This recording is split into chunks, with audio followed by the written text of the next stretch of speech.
Hello, everybody. It is I. Sorry, I forgot to unmute the mic, so I was like, oh no, I'm speaking to no one. Hello, everybody. It is I, Brian the Pirate, and of course... Dan Aykroyd. Well, is he the Crystal Head? Dan Aykroyd. I don't know. I said this often. Fair. Yeah. D's. Yeah, it's a literal alien's head. Don't give them context. What the hell, bro? I mean, I haven't given context to what you're talking about, because technically you're talking about a slightly different one. Well, they can guess. They probably thought we were talking about Ghostbusters. They may have been, especially as I just raised an alien head as well, so it's just completely different. Well, no, that's an alien. That's not You're thinking of Indiana Jones. Crystal Skull. Hey, that came full circle too. It did. Welcome to the Fully Rendered Podcast. Hi, guys. I am, as always, joined by my beautiful hosts. First of all, the lovely and elegant Peachy Pixelate. What are you having this week? I knew it. I can't let it go. We do it every week. It's true. It's true. No, today I'm EP Pixelate. Okay. You're EP Pixelate. EP? Okay. Like, I'm just gonna pound. Don't know where this phrase is going. Custard creams, and the sugar is just gonna pow. Custard creams are a type of cookie. Oh, just so you know. No, they're a type of biscuit, Brian. I'm speaking American, so she knows. I actually really appreciate the translation.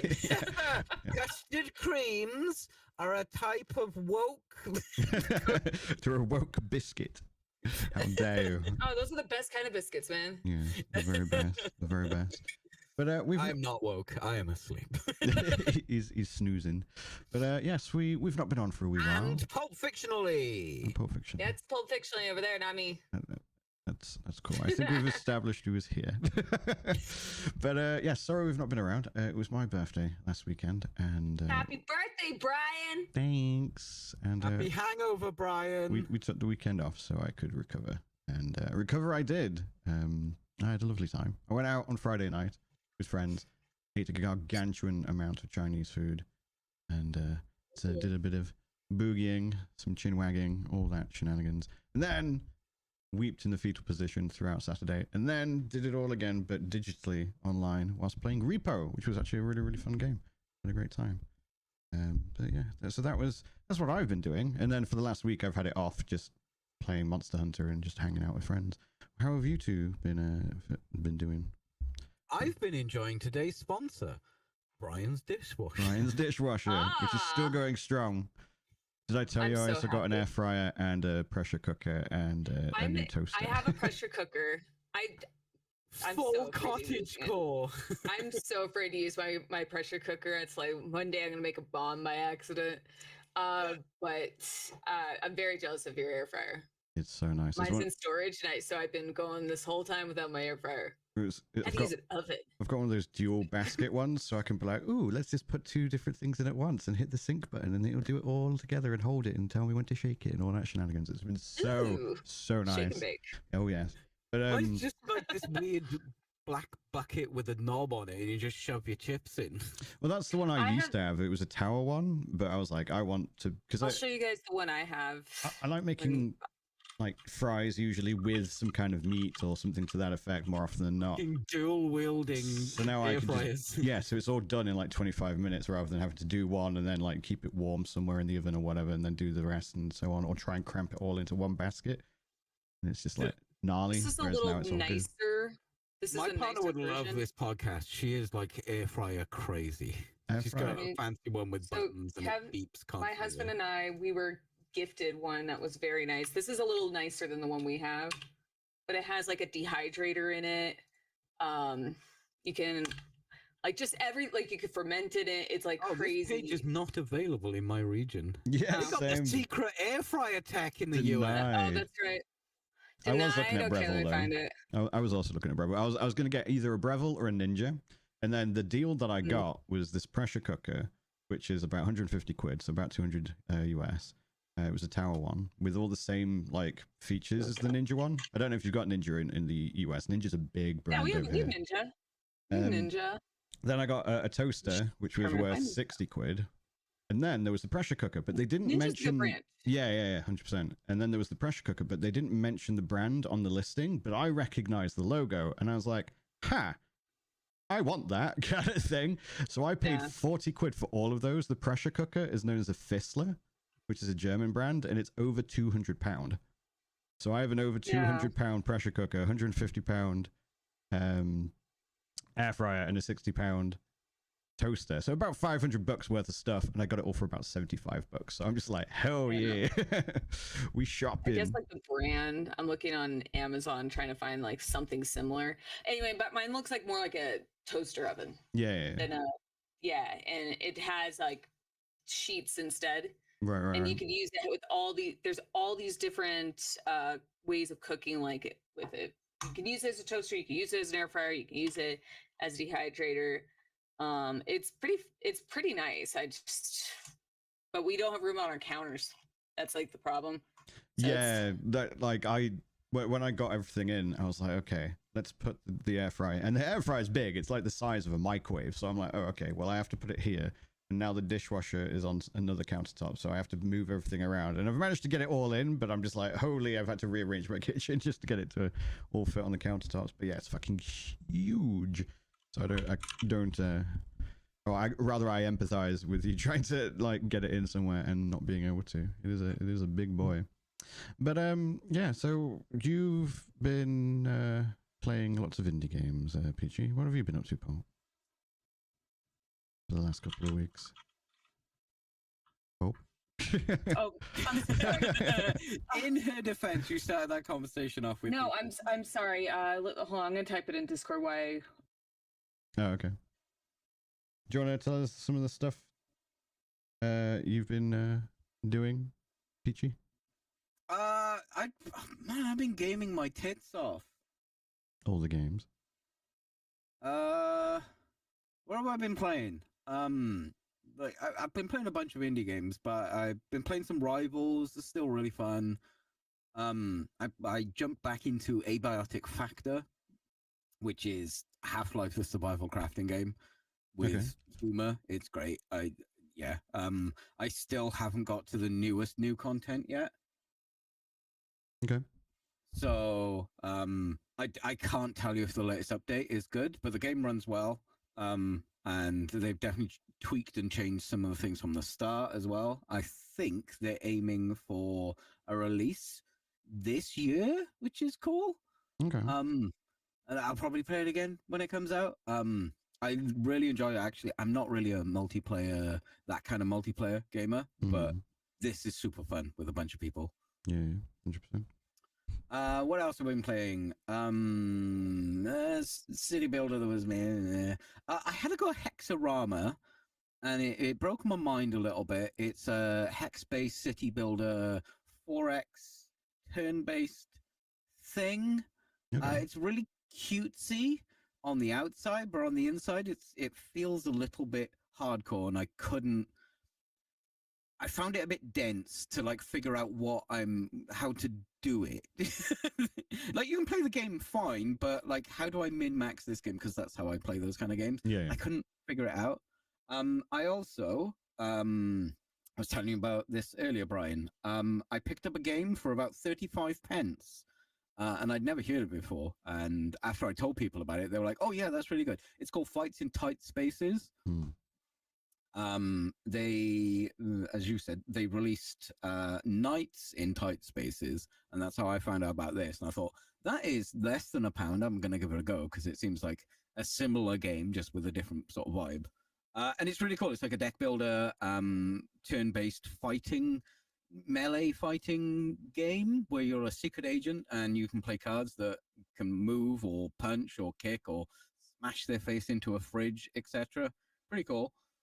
I played a bunch more Rogue Trader. Oh, I played Blood West as well, which is a New Blood game. Because where did I get that from? I think that was on Twitch Prime. I think it's banger. Can we just talk about Prime Gaming for a moment? Sure. For the past year, it has been banging. Like the games they've been pumping out have actually been like really juiced up kind of stuff. Like we're talking like a good, like high quality premium AA games, a bunch of AAA games and stuff as well. And every time I'm like, are they losing money? like where is this all coming from? They're offering a lot of titles from GOG. Because I never pick up the Epic ones because I'm like, I'm not even going to install Epic again. So there's no point in me putting them in my library.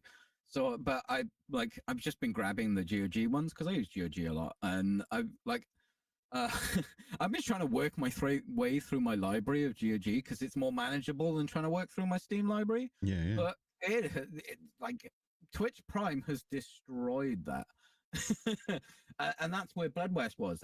It was really good. If you got Twitch Prime, see if you've got Blood West. It's a lot of fun. It's I hesitate to say boomer shooter, but it's a shooter it's a movement shooter with a really cool aesthetic and this sort of gothic cowboy western vibe going on with like zombie ghosts and supernatural stuff. It's pretty cool.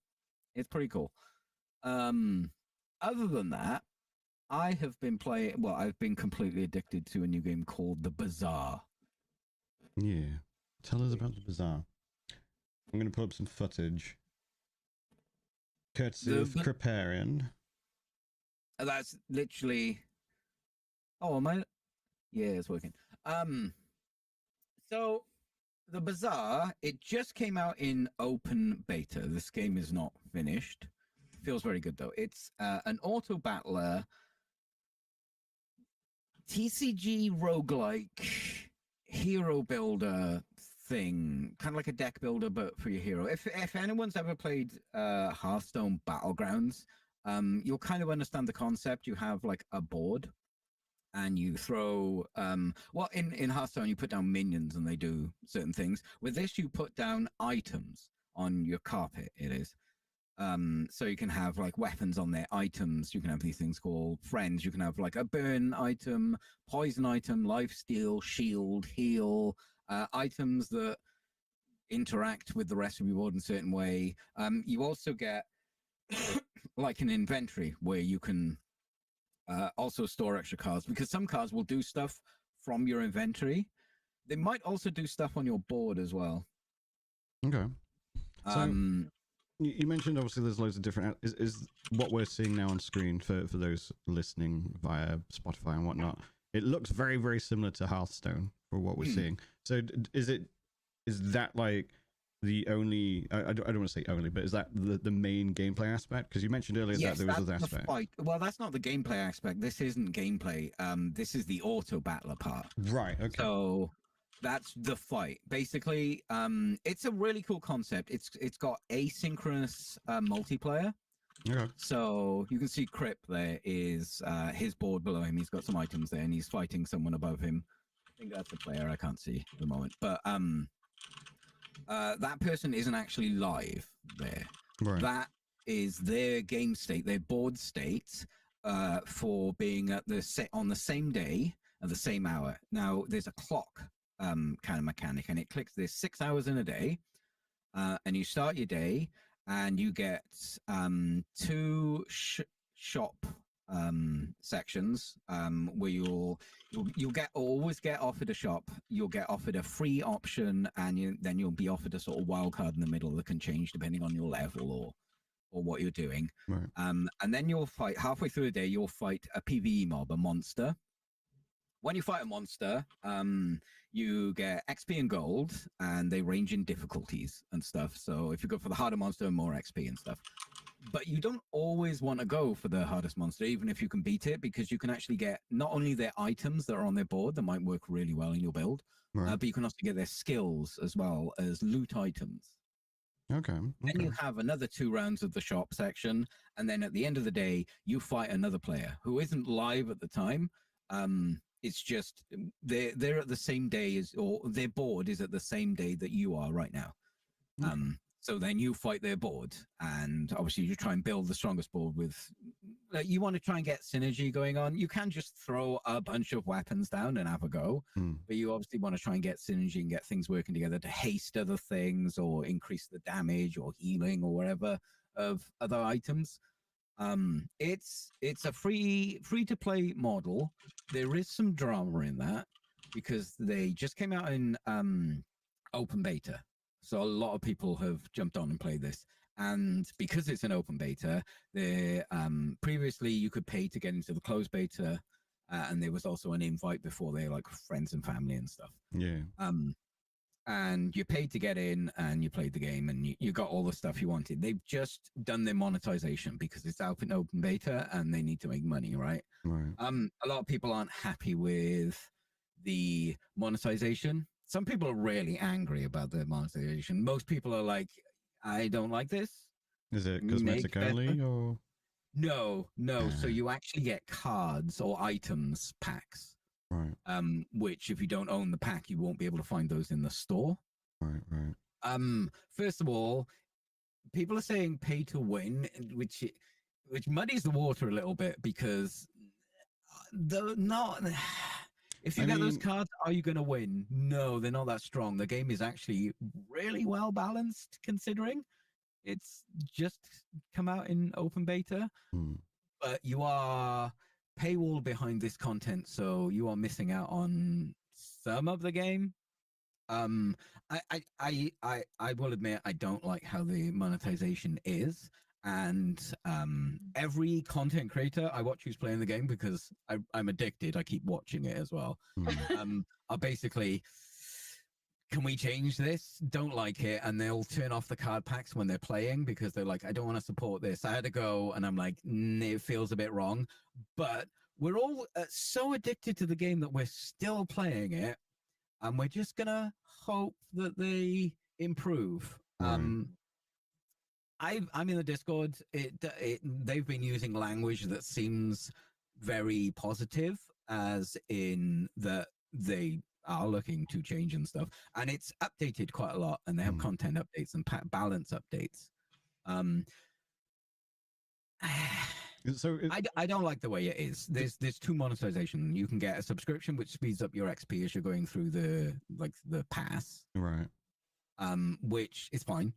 You know, it just makes it's like not pay to skip, but pay to speed up, because not everyone can play every single day. They probably maybe on the weekends they can put in a couple of games. Like that's fine. But on top of that, there's another purchase of the same price to unlock the card packs. They're expansions for two. There are 3 heroes at the moment, and they've done expansions for 2 of them. So when you say card packs, are we like talking like MTG kind of card packs, like booster packs, or is it like here's a deck? No, it's a set. Right. Each expansion is a set for a hero, and they've just released 2. So there's technically no gambling like you would have with, say, Hearthstone. I mean, after you win a certain amount of games in a run, after you beat a certain amount of players, then you open a chest which can give you some cosmetics or gems. What you use gems to, but you can, after this pack has the battle pass for this pack is done, how it's working at the moment is you can then use your gems to buy those cards after the fact. Right. Because obviously one of the main complaints with like MTG, Hearthstone, and TCG games in general is, or card-specific ones, is obviously the gambling booster pack aspect of it. Obviously, with Magic the Gathering, it was kind of brought in way back when, and people kind of just live with it now, whereas nowadays when that's introduced into digital card games, people are like, oh, that's gambling, that's booster packs, that's thingy boxes, you know, stuff like that. So it sounds like they're trying to avoid that, which I think is good. But obviously then people are like, wait, but content's paywalled, and it's like, well, do you want the gambling? Kind of thing. So the issue is communication's not the best. It's okay, and it's been getting better. This is a brand new development company. They've been working on this game for a couple of years, and it's just come out to the public, basically. Yeah. There is an ex-Hearthstone creator called Reynad who's actually working on the game, very heavily involved in making the game. Right. There are a bunch of other developers, but he's the one that people know, right? And he's like, no pay to win. No, none of that nonsense. There is a problem that Hearthstone's Battlegrounds has, as in it's really hard to monetize that because they can't really give you anything. And if they try and give you stuff, then it's pay to win, right? And I agree that the monetization is not good. I would like to see it improved a lot. I've actually had some ideas. Instead of locking it behind that, increase the price of the subscription thing, which is just an XP boost. Increase the price of that, and then as you go along the battle pass, you unlock different cards from the set. Right. There's like 8 cards or something in each set. And again, none of them are broken. You're not like, I cannot win this game without those cards. Right. Pulp is dying in the Yeah, corner. she was I dying. I was am like, are you okay?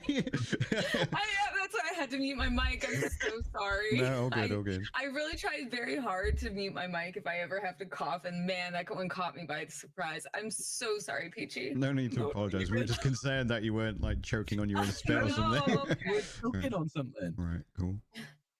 And maybe and progressively go through the track and unlock, and then they still get the sort of you can pay to hasten your track through there and get more XP per win, or it's not, you get XP by doing the missions like dailies and weeklies and all that kind of stuff.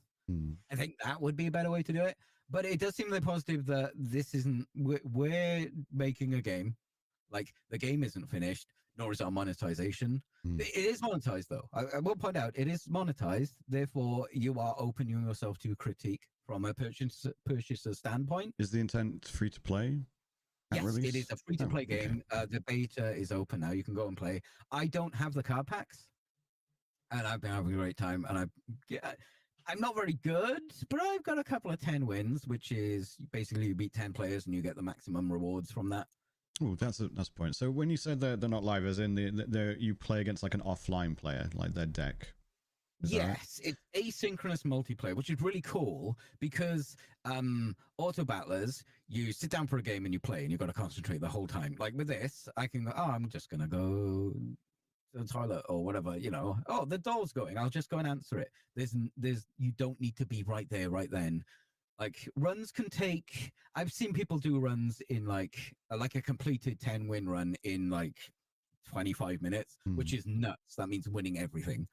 But games take like 45 minutes sometimes to get through, unless you're really bad, and then they could take 5 minutes, I suppose. So when you say they're not live, is the fight happening on screen for the opposite player, or have they can they be in their own battle somewhere else? Doesn't know they've fought you. Right. Do they win, or rather, do they gain rewards if they win? No. So it's almost like a single player game, right? Like a single player roguelike. But there's a ranking system and stuff. So basically, let's say that you got the clock system, right? So every hour something happens, and there's 6 hours in a day. Halfway through the day, you fight a monster. End of the day, you fight a player. Say I'm on day 3. I do some shopping, I fight a monster, I get what I need out of there, I do a bit more shopping, and then I come to a player. It's day 3, the end of day 3. I will fight that player at the end of day 3. Whatever they had on their board for their fight at the end of the day will then fight my board. Right. So you're trying to get your board as strong as possible because you want to win, obviously. Because when you get 10 wins, you get perfect victory and stuff. And if you lose a bit of renown or something. I forget what it is. You lose something. It's a health bar, basically. And if you lose too many, you die. You get one chance to get one chance to have another go. Right. And it'll offer you a powerful sort of reward for dying. It's basically something to try and keep you in the game. If you're like nearly there, it's like, hey, here's like a bunch of XP or an enchantment or a really good item. It'll just offer you 3 options, but they're all random. So you can't just go, oh, I want this particular thing. And then you'll have another go. If you lose against the next player, then you're out. Right. And every 3 wins, you get a chest, which unlocks cosmetics and some of the in-game currency, which you can use to unlock other heroes. There's only 3 in the game at the moment. Or at the end, as they say at the end of the battle pass, the cards. But those aren't available to get yet until the battle pass is finished. And that's why people are like, I can't get these cards now. People are using these cards against me. It's pay to win. Little gray area with that, because those cards, if you get that card, doesn't mean you've just won. You need to play well. And some of those cards are kind of shit as well. There was actually, I think 3 cards in the pack were pretty strong. 24 hours later, they were nerfed. Right. Like properly nerfed, not like, oh, we'll just take a number off here. They went, okay, boom. Their balancing is really good. It's really good. Sounds like they're quick with it, aren't they? And yeah, well, they were with that one, but that's probably because that you're literally paying for that stuff, and then they don't enough. they want free to play players to play the game. That's what I was going to ask. So there is like some sort of like pay to win. Kind of, you can get content. Kind of. You can buy power, which falls under you the don't pay like to when win I power. when I phrase it like that. I don't mean it like as in like it will give you a bit more of an edge if with no, it won't give you more of an edge. It'll give you different items to play a board, which can be powerful. Like you can make crazy powerful boards. Yeah, no. Okay, I was just trying to understand. But if I go against someone who's got the full gamut, if they haven't played well and they've got all the new cards, they're not going to beat me if I play better than them. It's not like that. Whoever's playing better, and there's a bit of luck because it's all random what you find in the store. You can't just guarantee those cards that you've the packs you bought will appear in the store. It's all random. You go to these stores and they'll be like, here are some items. Oh, I don't like those items. You can do one reroll. Oh, I don't like those items either. I'll leave the store. I can kind of understand the issue with it to a degree if it was not a card game. Like at the end of the day, if you can buy power, whether it's significant really or other. Game, yeah, but I mean, like, because you're making like decks and game. stuff like that, and it relies on RNG and whatnot. Like the entire idea of like a deck builder is that you have a means to acquire something via RNG or otherwise that would prevent the or that would not necessarily have on the opposite team or whatever that you're fighting against. That's kind of the nature of like card games in a nutshell. Whereas they can get items that you can't in their stores. Yeah. Whereas if it was in like say an action RPG or similar, then it would just be seen as buying power, and then that obviously falls under the pay to win umbrella. It may not be like when people say pay to win, it doesn't mean I've paid for this, therefore I'm guaranteed to win. It means I have been able to get power in some form or another that may potentially allow me to have an edge if I utilize it properly through money rather than through gameplay. And that's where people have like an irk with it. So I can understand if it wasn't like a cardish or deck builder game, whereas deck builder games are kind of, they're supposed to be that in a way, you know what I mean? Because they all stem from Magic the Gathering at the end of the day, you know what I mean? And acquiring these cards. The I played a lot of is Hearthstone Battlegrounds. Everyone has access to the same items. It's random what appears in your store, but everyone has access to the same things, and you don't in the Bazaar. But those items do not give you an edge. They just give you a different type of hero you can build. Like I said, the broken items, they just went nope. Yeah. 24 hours. Like that's a quick patch. It is, but will it be as quick in the future when they've got 1,000 different items and things like that? You know, as it builds up. Well, so I can see the concern, but again, it's kind of the nature of this beast. I just don't like the way it's done. I don't think it's egregious and greedy because yeah, that game is out. It looks really nice. I really like how it looks. It plays. It's really fun. I don't have to sit there and stress and slam on my keyboard constantly for the entirety of a game. Every board I've built, it's been different. Not every. I've tried to do the same builds and maybe do them better and tweak them and do stuff. But like, you can have so many different types of boards. You can stall out the game, right? You can just heal and shield yourself until the sandstorm at the end just burns away everyone's health. But you've just built up so much shield that they haven't been able to get through that you can win that way. Right. You can get poison, which will deplete your health bar, but doesn't, like, your shield won't get affected. So if you've got a lot of shield, but not much healing, and someone's got poison, that will counter your board probably. Right. Fire will then counter shielding because it will bring shielding down, but it won't attack the health. It's a really interesting game. The mechanics are very clever. It's almost rock paper scissors, but not quite. Some of the damage types and heal protection types do work in a sort of rock paper scissors way. Not 100%. Right. So do you know how long 1.0 is? I don't know. No, there's I've only seen guesses. The way I'm in the Discord, the general chat moves quite fast when there's a server down. Right.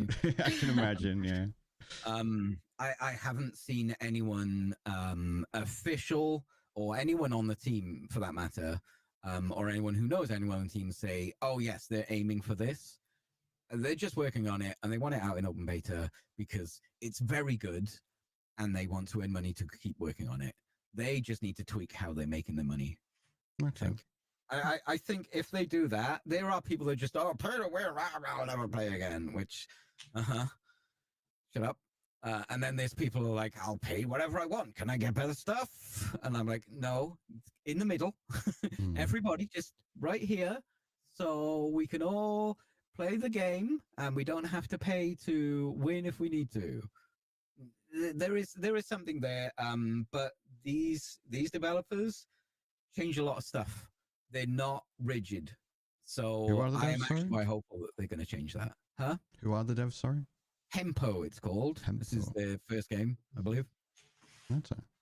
I'll have to look into it. It's like I have like. It looks neat. Yeah, it does. Honestly, it does. Like I have delved into like the card-based-ish games every now and then, and they are usually more often than not like either something where I just want to chill on a down season. To hit the right way in order for like me to get into it. Like there's a few card games like what was the last one? It was like that horror one. I'll have to figure out the name. Inscription, I think was the name. Inscription. Inscription's a lie though, because Inscription's like it's a card game, and then it's like wait, it's more like a roguelike. But is it though? Kind of thing, and then it changes like a lot. But it still had like the card interface, and that's what I'm getting at. Yeah, this is a card game in the same sense. It's got that interface, but it's not really a card. Yeah, well, that's what I'm saying. It's like if it hits the right way, like it gets you by the boo boo, I'm all in. But sometimes like you'll go in, like I said, I'd like to. I looking at the footage, it looks fun. Very cool. Fun. Yeah. A lot of people who were played in the closed beta, that was paid access. Right. That was paid access. But I was like, nah, I'll wait. Like the stories I've heard about how the game has when's it progressed. supposed to come out? Is there a release date announced? We don't know yet. No, there's no date yet. I'm sorry. All good. At the moment, there are only 3 heroes. In the game, you can go to hero stores, and there are, I think, another 2 or 3 heroes in there. So they've obviously got plans and some things in place for other heroes. But I think they're working on how this works, how different things interact with each other. How broken is this item? That's too broken. We fix it. It looks like they're not going for power creep. They kind of go for, here is the baseline. Cards need to move around this, because there are some cards you're like, that's bad. But in certain circumstances, if you've got the right board, you're like, that's the exact thing I need. So the balancing is really cool. I'm fully addicted. I'm fully addicted. Please nerf drill. I'm done with fighting people with drill. It's not overpowered. It's just people know how to use it too well, and I don't want to play against it anymore. Okay. That's fair. That's very, very fair. Moving on to the next topic then. So I don't like using this phrase because I think it's a bit overblown, but there's a bit of drama in the action RPG. I like the word drama. I think it's overblown in this case. I think there's just some people who are mad. It's just a handful of people, but basically, you'll be mad sometimes. Yeah. In this case, it's to do with Last Epoch and EHG, 11th Hour Games, the developers of Last Epoch, and Grinding Gear Games, the developers of Path of Exile 2. So, Last Epoch have not done a major content update for their live service game for about a year now. Oh. They've been basically trying to work on a bunch of stuff. They kind of delayed a little bit with the release of PoE 2, which is kind of understandable, or the soft launch of PoE 2, let's say, with early access. And now they're about to release a major update on the 2nd of April, which is going to have like a new season or a new cycle, as they call it. Question, Brian. Yeah. Are you supposed to be on this scene? I guess not. There we go. But yeah, so the content update is going to add a bunch of new stuff to Endgame. It's adding like new items. loads of new systems. They've reworked one of the classes at least. A bunch of like really juicy shit to get into, and it's the first proper new cycle since their launch. 2 days later, Path of Exile does their next league, and it's just like, oh, cool. So if you like both games, you're probably going to pick one over the other and then miss out on one of them. And realistically speaking, it's probably going to be Path of Exile 2 for the vast majority of people. And that's not to say that people aren't going to pick Last Epoch. I have no doubt whatsoever that a lot of people are. But Path of Exile 2 is just bigger. So most people would inherently tend to go for the bigger thing. That's just how people work. They follow the mob, as it were. But also, GGG have only teased stuff that are coming with their new patch. And it's going to be essentially the first new league, which usually means a new mechanic of some sort, be it temporary or otherwise. And we already know we're getting at least one new class. We already know that they're making small changes to the end game. And then they've explicitly stated, we haven't even told you about the big stuff yet. So on the 27th of March, they're doing usually a 1 to 2 hour stream where they go, here's all the stuff that we're actually doing. And I imagine at that point, people go, oh, I'm playing Path of Exile 2 on the 4th of April, that kind of thing. So a lot of people are kind of upset and feel like GGG have done this on purpose to kind of distract and take away from Last Epoch. I don't think they have. I think it's just they need to get the game out as soon as possible, and the 4th happens to be the date. Because, as you may recall from previous conversations, people have been a bit upset with GGG not having updated Path of Exile 1 for so many months and implementing a temporary league to try and sedate players temporarily. So they're trying to get Path of Exile's 2 stuff out as soon as possible, especially when it's doing so damn well for them. But yeah, there's a bit of the community that feel like GGG are purposely punching down, and I just think it's just business. They're just trying to get it out as soon as possible, and that's the way it is. EHG have explicitly said themselves, they're like, it is what it is. We're just going to hype up our game, and if people want to play it, they want to play it. Hopefully lots of them do.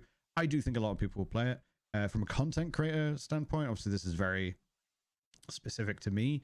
It sucks because it's like I have 2 days to make Last Epoch content, and at the end of the day, PoE is going to bring in more of a crowd, so I'm going to focus on that, and I want to play both so bad, so I'm like, oh shit, what do I do, kind of thing. But I'll probably make a video about all the new stuff going. So the theories that it might be intentional.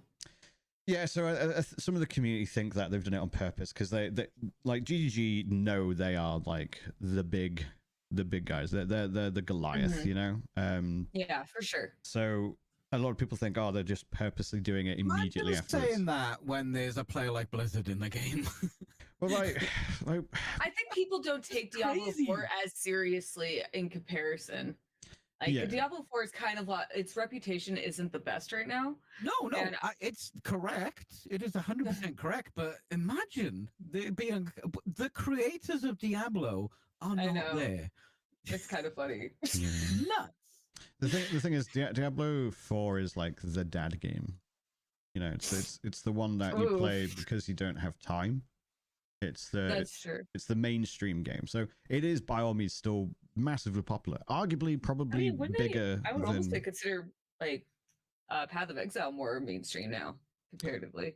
I think it's getting there. Right. No, you're right. You're right. But I feel like the fan, that audience, I think they more flock to Path of Exile. Oh yeah. More than Diablo now. So that's what I meant by it. Not that they're fully mainstream. Yeah, no, Diablo's absolutely. console as well, right?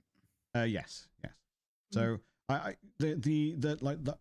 obviously it's going to sound slightly confusing because there's literally a mode called hardcore, but the hardcore as opposed to casual audience definitely lean both towards Last Epoch and I would say Path of Exile because there's so much more depth. Whereas the dad gamer, the people that play COD, who play FIFA, who play a game for maybe a couple of hours a week, they're the sort that will lean towards Diablo 4 because it's so much more approachable. Diablo 4.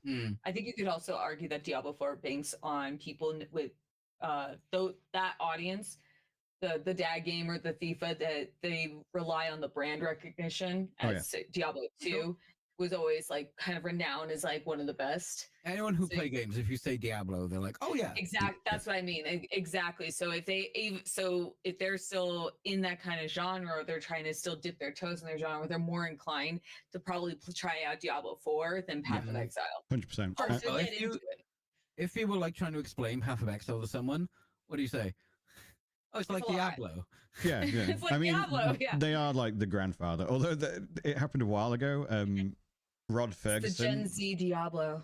Well, so like Rod Ferguson was he is like the manager of the Diablo franchise, so he looks after all the Diablo games.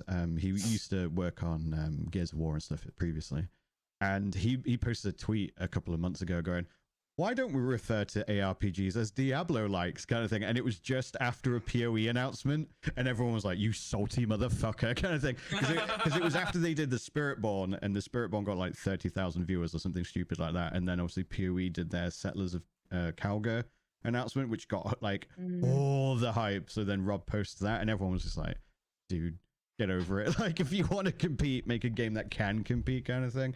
But yeah, he got dunked on hard. But at the end of the day, people do refer to those types of games, especially the more casual audience, as Diablo likes rather than action RPGs. Action RPGs is a relatively new term when used in for that type of the genre, and as I mentioned before, technically Elden Ring's an action RPG, so is Black Myth Wukong. Yeah, I feel like whenever I hear the term action RPG, I'm pretty sure like some people could probably relate to this. I've always associated now with the more isometric map, similar to Path of Exile. And even though you are correct, you absolutely are 100% correct that that Elden Ring and all those games fall under the ARPG. But I feel like that tag is usually associated with the Diablos, the Last Epochs, and the Path of Exiles. Anything that's like isometric. Well, that's the thing. It depends Some on of who those you tags ask. stick though, right? Because Souls-like, that seems to be a sticking one.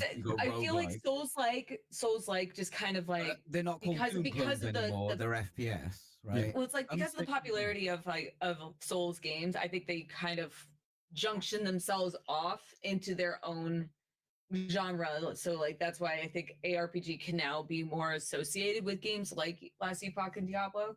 Well, I mean, that's my theory, at least. So it depends on who you ask. If you ask people who are in that community, then when you say action RPG to them, they only think of those games. Whereas if you ask people who dipped in that community in the past, say Diablo 2 players and stuff like that, but haven't played anything since, they'll go, "Oh, that's a dungeon crawler.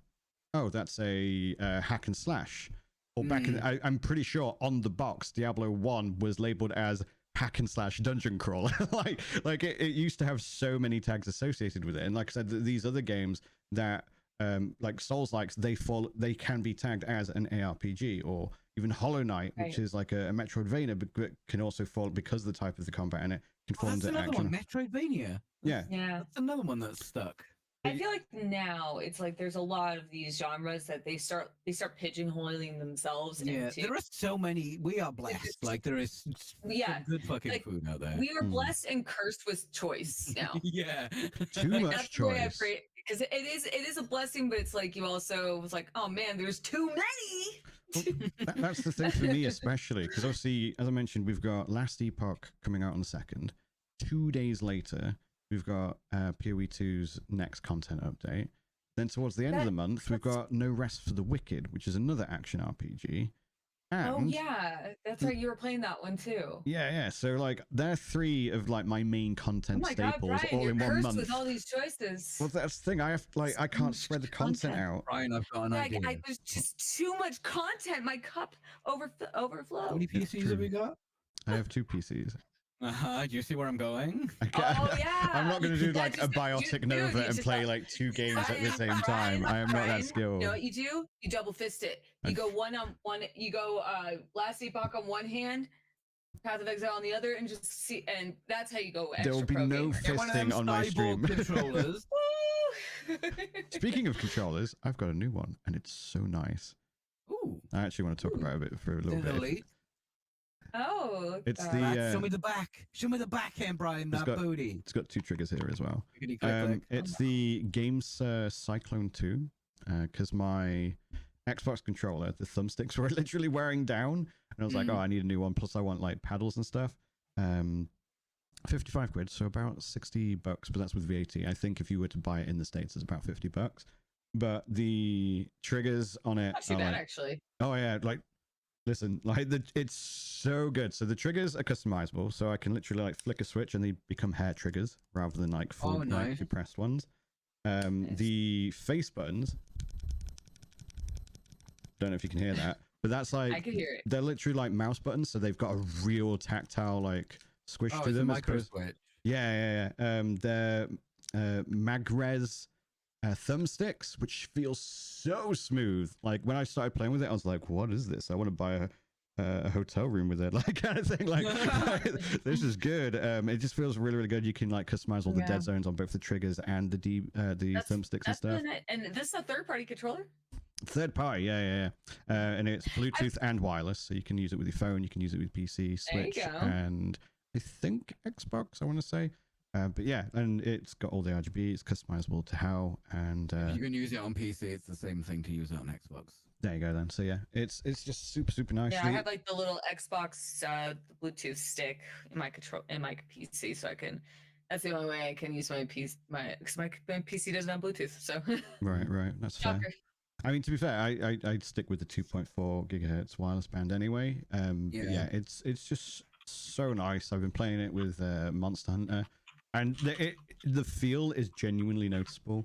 Like being able to like just the smoothness of the thumbsticks and being able to customize if there's dead zones or not, or how big those dead zones are. It just makes it feel really, really responsive. So if anyone wants one, they're super cheap. Not like sponsored, but like I actually got mine from Temu or Temu, however you pronounce it. Because on Amazon it was 55 quid with the dock, or on Temu it was like 35 quid, but for 5 to 8 days shipping. And I was like, well, I'm saving 20 quid, I'm gonna do that. So I do not encourage anyone to use Temu. I mean, I don't either. The only reason I use Temu is because it was the GameSir branded shop specifically. I'm always like, do what you gotta do. I'm never gonna shame people for what they do with their money, but I have to put that out there while we're saying it.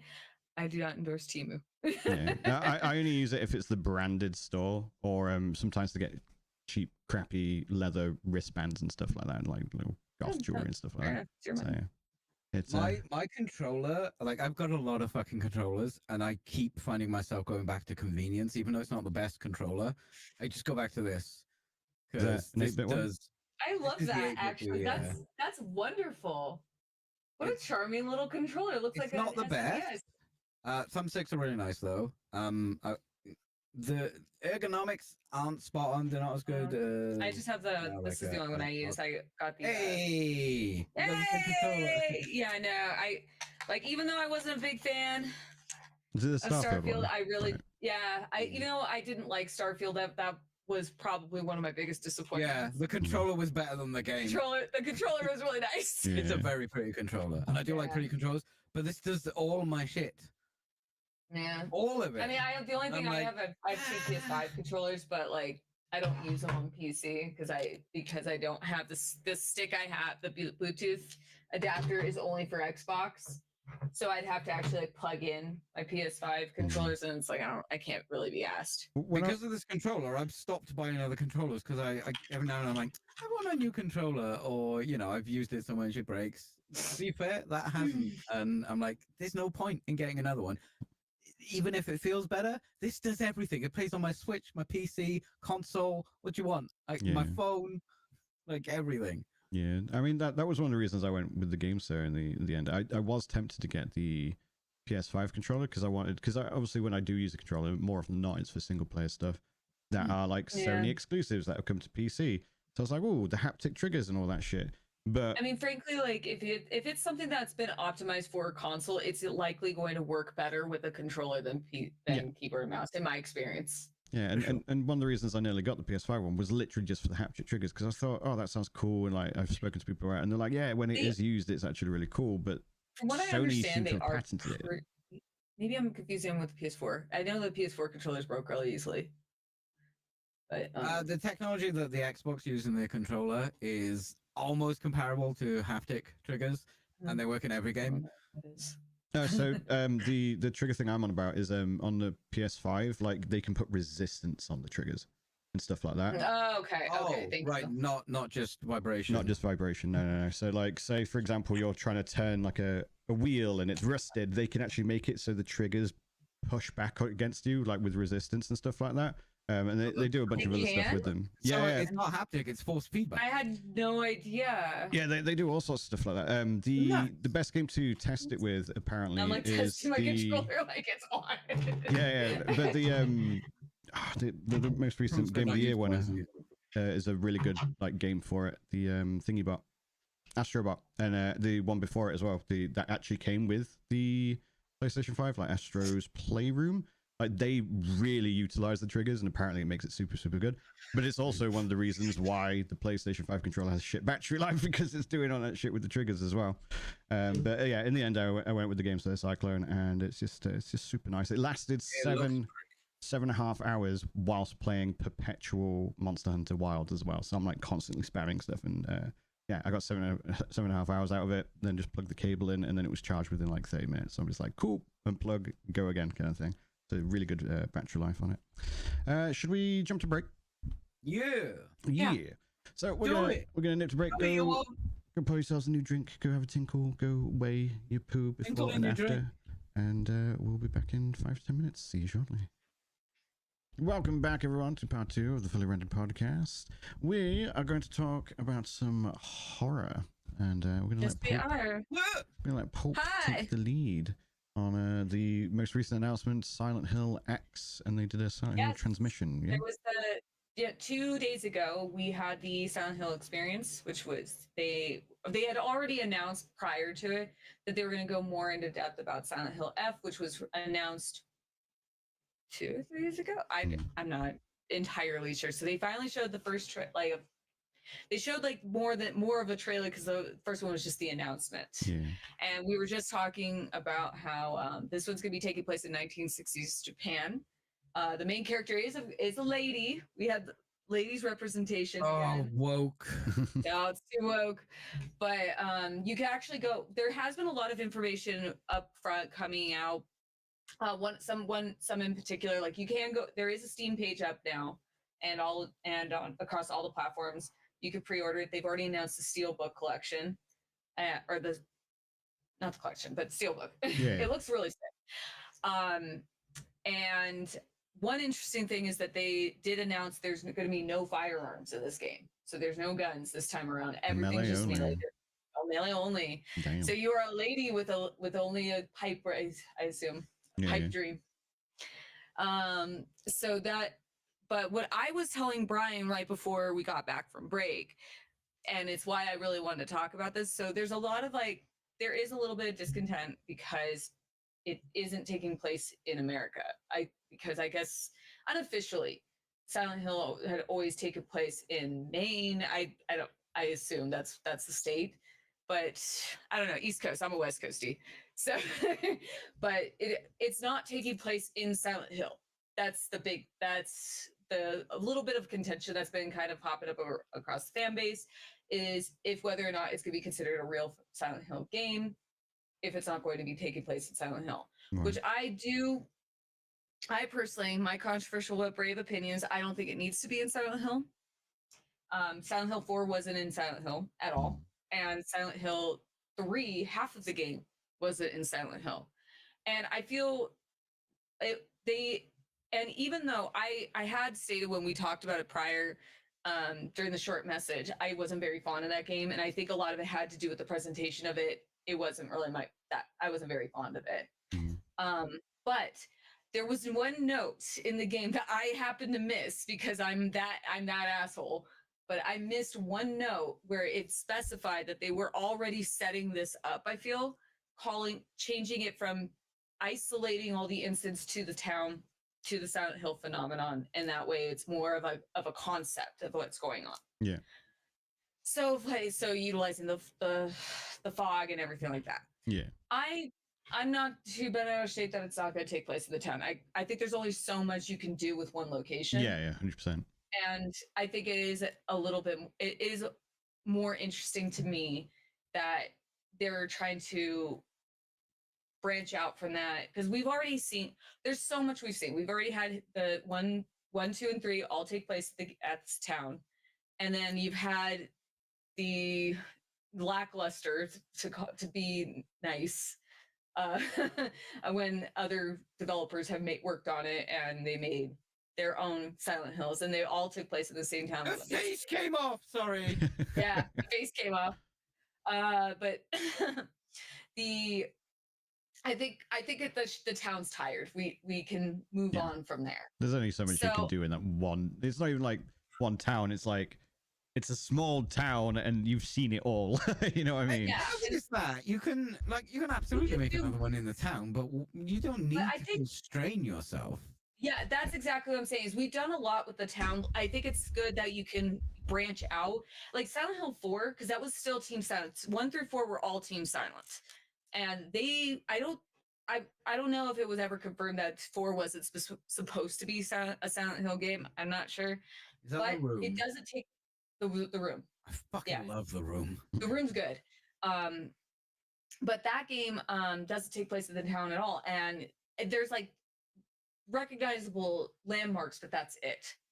Anyway, so with that aside, prior to coming back from break, I was talking with Brian about how one of the more interesting bit of news that I heard about it was I have to pull up the name because it's a little Ryukishi 7 is going to be working on is one of the lead writers, and he was the creator for an anime called Higurashi. I'm not going to try and speak Japanese right now. Yeah. The Higurashi, which I was actually a big fan of when it first came out, and not like and I was explaining to Brian, like, I'm not very fond of the style of the anime. It's kind of cutesy, but one of the at least the first series, I haven't seen the later ones, they separated the series into arcs because it all took place in this small Japanese town, and they utilized a time loop and how the town was impacting the characters. Very similar to Silent Hill, where you had the town was more of the character. So taking that kind of information and also taking that Silent Hill phenomenon, they tried to set it up. It sounds like they brought in the writer from that anime, and it's I like it. I think it's a great horror anime, but I can understand if the art style turns anyone off. So that's the lead writer on this one, and I could already now, knowing that, makes me a little more excited, and I think that there's a lot. It will be interesting to see how, like, what influences from what his prior work can lead into this story. And it makes sense now, knowing, because the town even kind of looks similar, like that old, because I think that anime even took place in the 60s or 70s, maybe. I don't know. Right. It was older. But no, that's the news that we have for it so far. Akira Yamaoka, who worked on the soundtrack for all the older Silent Hills, he's back. And I can't remember if Masahiro Yuto's working on this one. I didn't get a chance to see the whole experience, but yeah. So last I heard about it is that there's supposed to be another trailer drop, I think projected for July or June. Mm-hmm. So my prediction so far is I think this game is probably slotted for October. It looks like it's pretty much done. It sounds like they're rolling out a lot of information now, all like out of nowhere, because up until now, since the first announcement, we hadn't heard anything about If you're going to drop a Silent Hill game, do it in October, for sure. Yeah, do it in October. I agree. And then, but I also feel like they were really keeping this on the download. They've been, since the announcement, I feel like this has been enough time for them to, because this isn't the same, this isn't Bloober. This is a different team. So I'm sure that they've been working simultaneously as Bloober has been working on too. And I'd sound, from what I'm getting from all this information starting to roll out of nowhere. Like, first we heard nothing, now all the fans were asking where's Silent Hill F, and they're like, here you go. Yeah. And it's just everything. So my prediction, it will be out in October, and I'm actually really excited for this one. I think it's gonna be a great game. It was cool.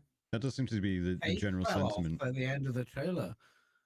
Yeah, her face comes off. It does come off. But it looks legitimately spooky. Like, I like that you could tell her outfit starting to tear throughout the it's, so it looks like you're gonna see visible damage, or like or her outfit's just gonna start tearing. Yeah, degrading I over time. assume it's going to be, oh, at this level, so she's, if she ripped her sleeve, something's going to happen in a cutscene or something. Maybe, or it could be, and maybe that could just be for the trailer. But I mean, there's definitely a lot of heavy influence on cults again.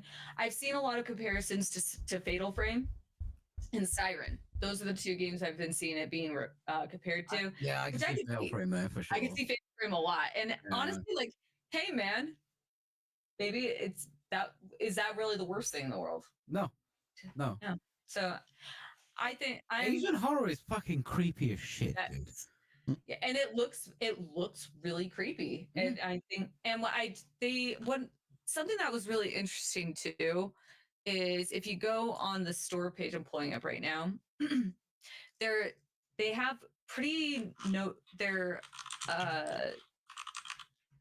the warnings about the game. Usually like content warnings? The content warning is very specific. So they're talking about how, depictions of gender discrimination, child abuse, bullying, drug-induced hallucination, like very specific this time around. This game's set in Japan, the 1960s. It contains depictions of the customs and culture of that time. So the character being a female is probably going to be very much explored. And I'm really excited about that because I'm in the camp. Silent Hill 3 was one of my favorite. It's neck and neck with 2. 3 was one of my favorites though. And one of my favorite aspects about 3 is being, growing up. Shocker, I grew up as a woman as I was a teenage girl at one point. And there are unique fears that are associated with being a woman. And I always felt that Silent Hill 3 really captured a lot of those fears, like, unwanted pregnancy, like that being stalked, walking home alone, like how eerie that is, going into places where you probably shouldn't by yourself. Like there's always these certain aspects of horror that are definitely more specific to being a younger girl. And I always felt that they captured it so well. And I feel if with this team coming back and also the writer that they have, I think they're going to probably explore more the same way. And if they can capture that same level of like that claustrophobic feeling sometimes you got in Silent Hill 3, I'm really hoping. I have high hopes for this. That's all I'm saying. I really do. I'm going to pre-order this. I never pre-order games. If you're watching this, never pre-order games. No one ever pre-order games, but I am a big Silent Hill fan, and I am extremely excited for this. So I do want to play it on launch. Yeah, that makes sense. I mean, it looks good.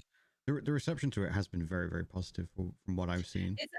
It's positive. It is a little mixed in for those reasons I mentioned. Is the fact that it's not in. It doesn't. It's a little strange, isn't it? Yeah, really. but it's not in Silent. But you're getting Silent Hill 2. Like what? What I argue though is I feel like the Silent Hill fan base can get kind of contentious about like anything outside of the original trilogy, because even 4 sometimes gets a little shit for no reason. I mean, I remember when 4 came out and people were like, "Oh, what the fuck is this?" Yeah, it's like, kind of the black greatest thing I've ever played. What? It's absolutely the black sheep of the Team Silent games, and it's a banger.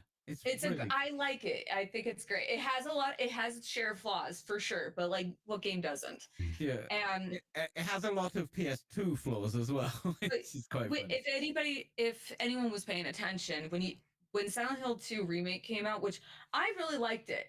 I thought it was a fantastic game, and I had my reservations before the game came out when I saw the trailers with the combat, especially like everyone else did, because we were all worried it was going to be more action focused, and it does have a little bit more, the way the action plays out. But it's not.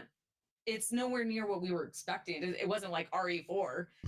It's not egregious. So yeah, but if you still look prior to Silent Hill 2 remake coming out, after Silent Hill 2 remake came out, and even still to this day, there's just a group of fans who are not ever going to be pleased. So those fans that are upset about it taking place in Japan, about it being a girl, about whatever reasons, it's like there's always going to be people that are going to find issue with it. The thing is, I can understand a lot of criticism that might be misplaced because Konami,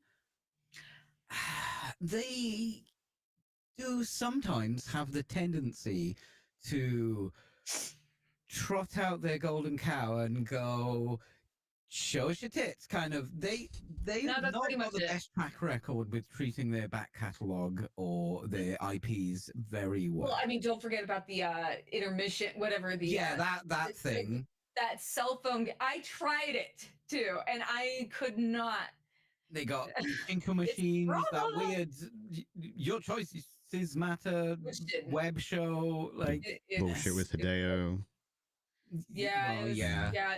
But that- that's probably rolled into Japanese I business mean, culture as Konami. well, though. Like, listen, I think all the criticism towards Konami is warranted.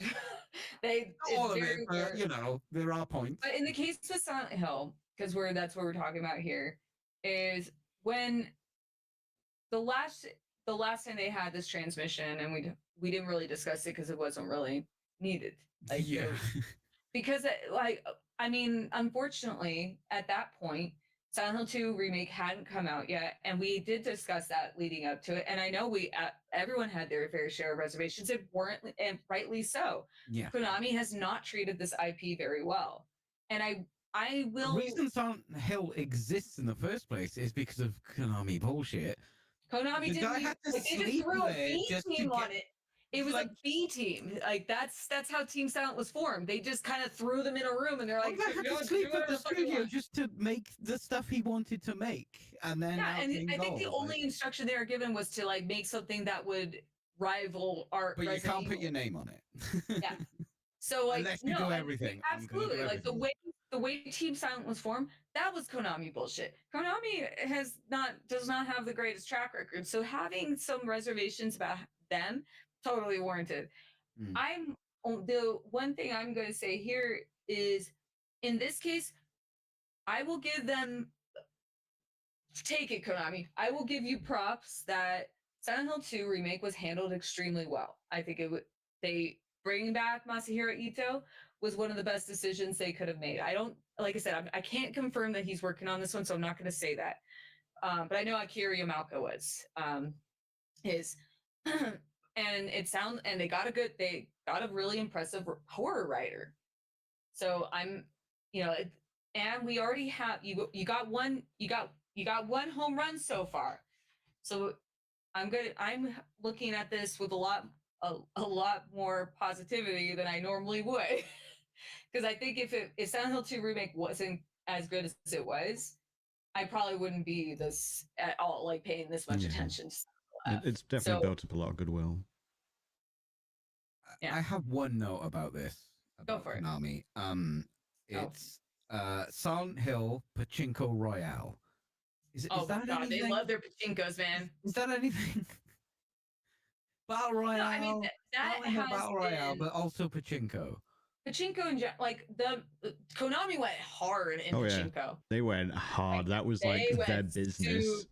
Yeah, and that's what I'm saying. Like about like Silent Hill, like as an IP, it had like I'm sure Kat can also relate to this too. Like the way the IP is handled was one of the most frustrating things as a fan. Like you had this team that did a really great job, and they set the standard. And then Konami just threw the IP to anyone who was interested. This one interview that lives rent free in my head from Homecoming, prior to that coming out, was the creative director. I can't remember his name, saying that the combat in Silent Hill was never that good. It's like, what? We're gonna make it more combat focused. What? What? No. Why are you doing that? Behave. And then the whole. Do you understand what you're working on? Yeah, and it's like but he made it. He said it's so matter of fact. Like, yeah, everyone knows it sucks. It's like I don't think anyone plays a horror game for good combat. Yeah. I mean, but like some of them might have. You're not supposed to do the combat. You could run away. Right. It's the illusion of protection. Have you played your own games? I think I agree. Silent Hill should be more like Call of Duty. I want like just come out with like the wall running Call of Duty. But that one. That game also they made him one? like he was a veteran. What I'm air quoting because I do know he's not. But like they made him more like, yeah, that's what. So he has the army fatigues on, and like that. Just that's when they put the dodge rolling in. And I played that game, and I could not. I couldn't. Just could not. I just can't. Like I hate saying it, but I just can't. It was very bad. I'm going to play it again. That's fair. As a punishment. But I was thinking of streaming it. Yeah. As like as a goof. That'd be allowed. But no, I mean, but like in summary, like it was a pretty solid presentation. I'm really stoked on this one. Honestly, I wasn't really going to talk about it on this episode until I found out about the lead writer. That weirdly like psyched me out. I was like, oh my god, like that actually sounds kind of cool. Yeah. It sounds like they are doing the right thing. So yeah, and and that's what I say. Like, I'll give to Konami props right now. Like, if this is how they continue handling the IP, if they do remake. I know Bluebird's already announced that they're working on some new Silent Hill projects. Mm-hmm. I think G and H. My only thing is like I will be kind of upset if they release 3 before 1. They please release 1 first. Because 1 needs God, that's like the forgotten child. I don't understand why 1's been treated so terribly. It's what set the standard. And it gets treated like shit. It needs, if there's any of those games that need a remake, the remake treatment, it's 1. Yeah. But so that we have that information too. It's I think they call it on Project H and G. So Gillespie, Heather, I assume. Yeah. But they also have their Chronos IP. True. But I'm not really super stoked on that one if I'm being honest. Yeah, Bluebird has not earned my trust back on their own competency. Yeah. Their competency with these remakes, yes, but they had all that oversight too. Yeah. So that's true. That's very true. Don't hate me if you're a fan of Bluebird. That's my opinion. I played the medium and I'm still I'm going to hold that against them for a while. Yeah, that's understandable. Was there a release date for F? There isn't one projected. Like the last I heard was that there's supposed to be another trailer release either June or July. Probably during Summer Games Fest is my bet. Yeah, and my assumption or my prediction is just based on how much is rolling out now after years of silence. It sounds my prediction is probably be October, but there's nothing official yet. Yeah. Sorry, you were saying, PG? She said silence. She did say me, so. It was just me. Well spotted. Yeah. So what I'm here for. That's why I get the big bucks. We're going to cover a couple more of the small topics, and then we're going to talk about what we've been playing. Peachy's probably very stoked with this, and probably Pulp as well, actually. Space Marine 3 has been confirmed by Focus Home. I bet you two are quite stoked about that. I am. I mean, I played Space Marine 2. I knew number 3 was coming out. I played Space Marine 2. Of course, number 3 is coming out. Did you expect them to announce it so soon, though? No, that was a surprise actually, because Space Marine 2 did well though. It did surprisingly well for that soon. I'm like, oh, but can we have some more? Because they had a roadmap set out and it looked great. An announcement doesn't always confirm that it's going to come out soon. So well, no, it's not coming out soon because that game took years to make, right? But taking like the people who are making all the content for Space Marine 2, because we've seen roadmaps and I was hoping for more roadmaps and more stuff and more game modes and stuff. And now they announced 3. It's like, right, if they had anything that they didn't announce, that's getting scaled back. 100% that will be getting scaled back. So that's a little like what I want. But you wanted more 2 before 3. Yeah, but I mean, it's gonna. I think they're gonna give a lot more TLC for 2 because I think two like I think there's still a bunch of stuff more people on the played 2 than they probably anticipated, and strike while the iron's hot. Like, oh well, we might as well just announce that we're going to work on a third one eventually. Warhammer is on the ups. It's like the inverse Tesla right now. I feel like now it's getting more attention than it used to. I wouldn't. Like it was always kind of like the niche, like kind of like you had to be this level of nerd in order to know about. That's where the first Space Marine sort of came in trumps, because it didn't just grab Warhammer gamers, it grabbed gamers. They were like, oh, this is cool. No, so that's what I was saying is that Warhammer 2 is phenomenal. Like I played Darktide and I forgot I started with a V. Vermintide. Yeah. Vermintide. I played Vermintide and Darktide. And I mean, the only negative thing I have to say about this game is like, as somebody who was just coming into it, not knowing the lore, kind of made the games a little intimidating. And I feel Space Marine 2 kind of introduces the concepts enough, but I still don't. Enough so that it makes you more interested to look into it. Right. As long as you don't feel bad, because I learn new Warhammer lore every day. No, I don't feel bad not knowing anything. I mean, I know that this is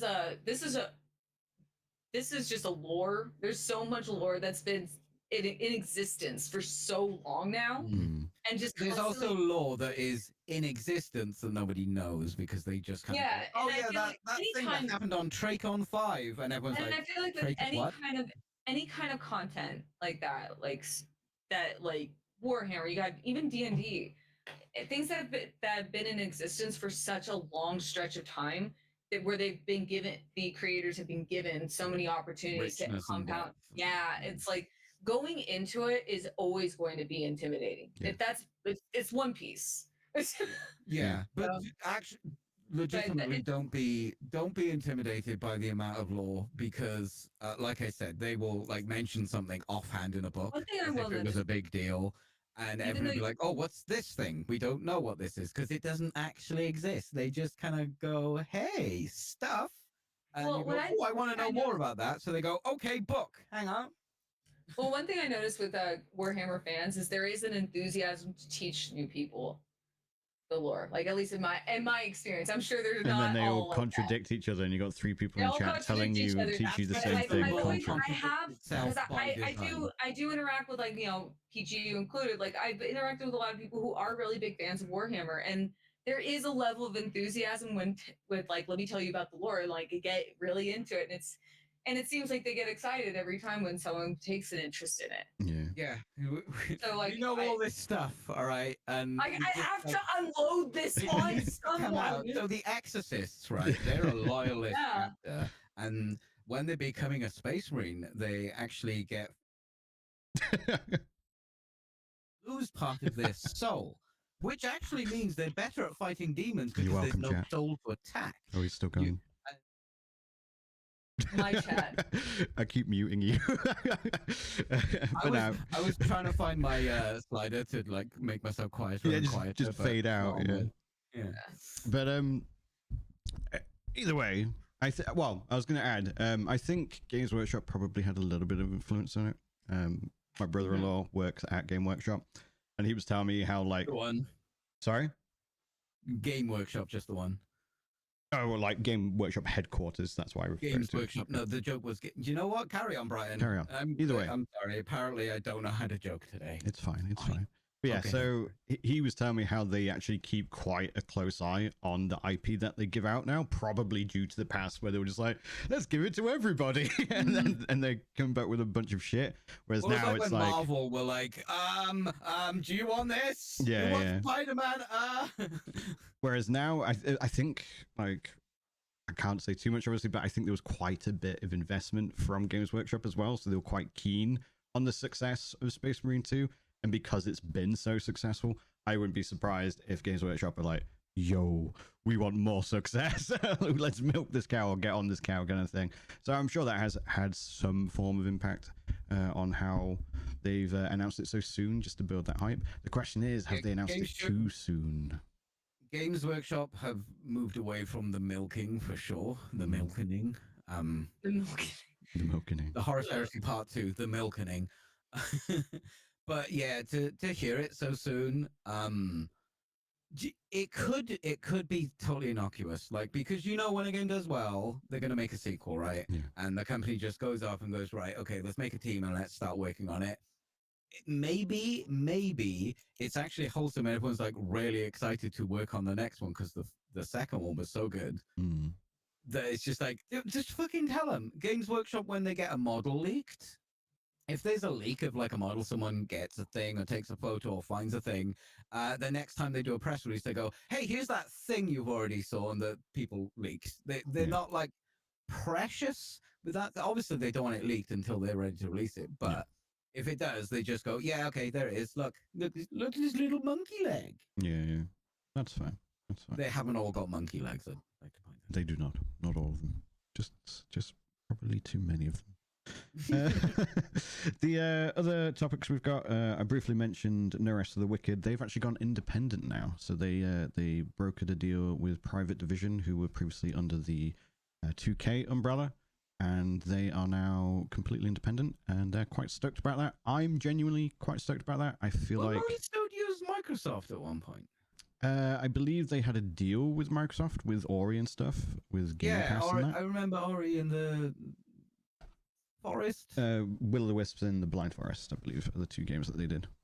But yeah, so they are now completely independent. They're quite proud about that because they can now no longer be beholden to like shareholders or investors and stuff. Obviously, to a degree, some kind of investor, because there's still going to be people that need to give them money. But like private investors rather than publicly floated. Exactly, 100%. And I think that's a good thing as well, because they, as a developer, are trying to carve their space into the action RPG like genre, where they're trying to make it a bit more unique. It's a bit more Souls-like. It's got building mechanics and stuff where you like have. It's got timers and towns and things like that. So you know, it's something that I'm looking forward to seeing what they do with it. I don't think it's going to be a game that I come back like every season or every quarter to, like I do with Last Epoch and PoE. But it's definitely a handcrafted experience that I thoroughly enjoy, and I'm really just stoked to see what they do with it. There's also BlizzCon 2026 announced, which took me somewhat by surprise. I didn't think that was going to come back, to be honest. I Wait, saw you that guys don't too. have phones? We do have phones, we do. But yeah, like I honestly kind of figured that once they cancelled it, they were like, yeah, this is expensive. Because like BlizzCon runs at a loss, as do many conventions, to be fair. So when they got rid of it prior to the acquisition, I was like, yeah, it's dead. And then when it went and got bought out by Microsoft, I assumed that Microsoft would be like, we don't need this. Why are we doing this? So I'm actually quite stoked to a degree, because I know BlizzCon is a beloved thing. I used to really, really want to go to BlizzCon back in the day, and probably not so much nowadays, because Blizzard I used to isn't... be very enthused for a Blizzard product, though. I feel like though, like there was like a lot of controversy with Blizzard that around the time when BlizzCon was canceled. Yeah, so there was the whole like Cosby Suite thing. There was obviously the Kotick thing. There was the breast milk thing. There was the Taiwan thing, the Hong Kong thing. There was many Dude, things. I trauma blocked that one. Yeah, so you know. The Cosby Suite, I completely threw that on. Oh my god. Yeah. You know, I only brought it up because I was on like, this planet I could have sworn that was like why, like part, like in a little bit of an influence on it, and now I regret asking. I genuinely recommend reading Jason Schreier's book on that, by the way, because it has a lot of details and like behind the scenes stuff that hasn't been made like public through. Well, it was kind of like taboo to be like or look down upon to even be like playing Blizzard games around that time too. I remember that because this is a weird anecdote, but right around that time it came out, I was gonna go visit a friend of mine. I didn't end up visiting her. Something came up, but she was a big fan of WoW, and I bought her the WoW cookbook, and then that news came out. I was like, God damn it! Yeah, it's just like, oh no. I mean, I still have. I never went to go see. I never got a chance to go make that trip, but I still have the WoW cookbook, and I remember I was like, ask Kevin because my husband and I we were just dating at the time. I was like, do we throw it out? Yeah, what do we do with this cookbook? What do I do with this? We've already paid for it. Should we cook it? I think there's like multiple versions of it too, but that's odd anecdote. But that was just like the only thing I remember is that cookbook was like that constant reminder, like you. Yeah. You let us all down. You were supposed to be one of the good ones. Yeah, Blizzard unfortunately isn't what it was, which is a horrible shame. Blizzard though, they rely heavily on the same IPs though. I mean, if it ain't broke, don't fix it. They have the same. But it is broke. Yeah, it is very broke. That's the thing. Like, to be fair, they are strong IPs, or were strong IPs. Or again, I suppose it depends on who you ask. Like the Diablo IP has clearly still done very, very well for itself, but they brought the StarCraft IP into Hearthstone now. Really? There was a StarCraft update, which is kind of That's cool to see interesting. cross universes. Kind of. Yeah. I mean, that's cool. I Similar. assumed that they were done with StarCraft because it wasn't like that. It's a bit. It gets memed on, but there's a horse mount in WoW that made Oh, that's money, funny. more money than the entirety of the 3 games that came out for StarCraft 2. That's funny. Yeah, and it's just like, oh, that's a shame because StarCraft 2 was actually really, really good. It was a fantastic campaign. So was It was StarCraft 1. Really well. BRTS. Yeah. It was BRTS. But that- Completely, by the way, based on Warhammer IP until they changed it at the end. You see, Magnus the Red was traveling through the war.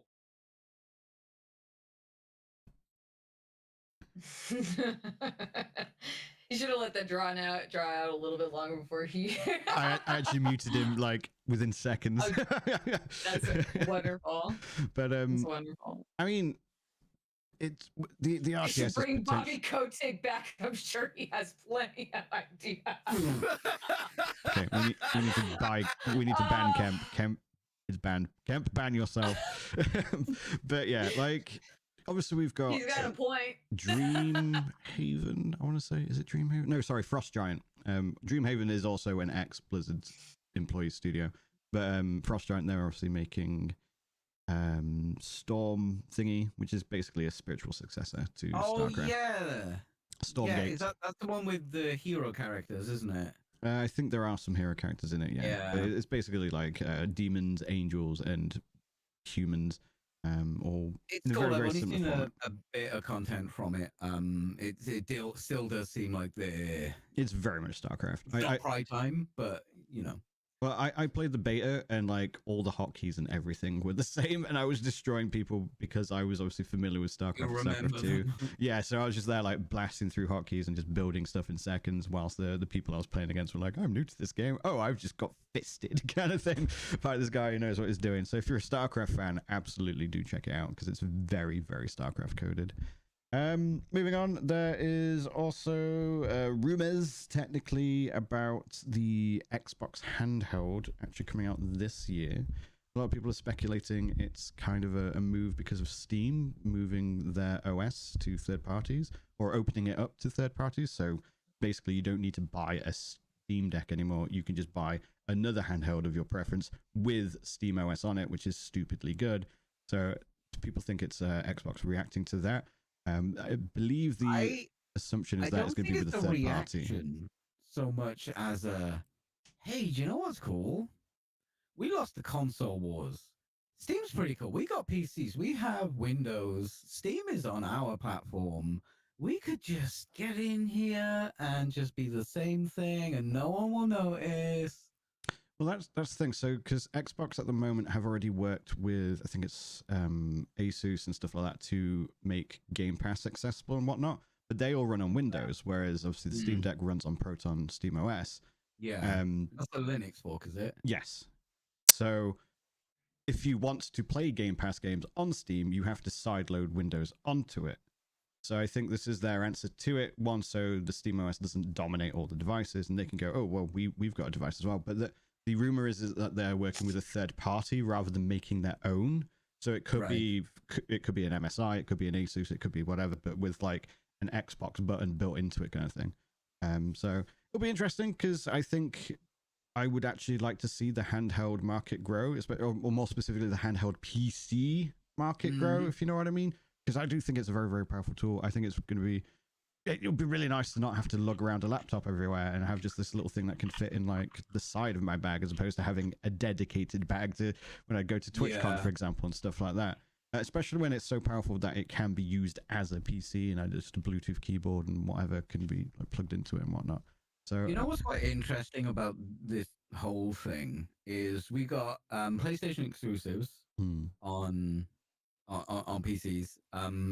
We've got like Xbox games like been in there for ages. Yeah. We've got Xbox moving into that market with Steam OS and stuff like that. The odd middle child, Nintendo. they're the oldest one there.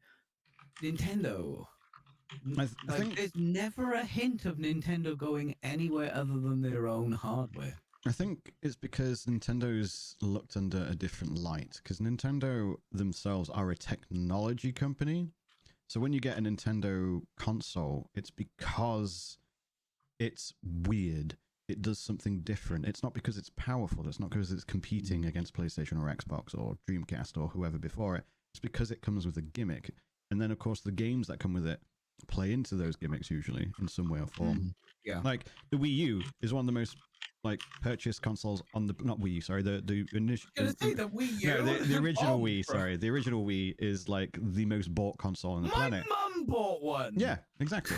And it's because of the gimmick that was with the controllers and the gyroscopes and stuff in it, and like the Wii Fit and all that bollocks. It was stuff that was weird and wonderful. It wasn't because you could play Zelda on it. It wasn't because you could play these big blockbuster games. It was because you could do weird fuckery with it, kind of thing. But it also helps that the games that they do make are often really, really, really good and to a high standard, albeit maybe not graphical fidelity, but in some way or shape or form.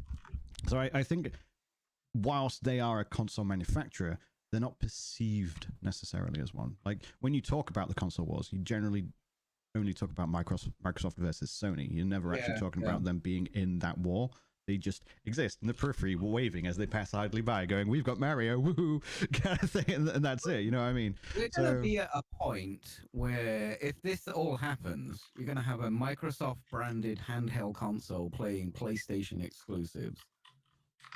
True. Very, very true. And then, of course, PlayStation are rumored to be making their own as well. The PSP was doing. I say the PSP, the PlayStation Portal, to be clear.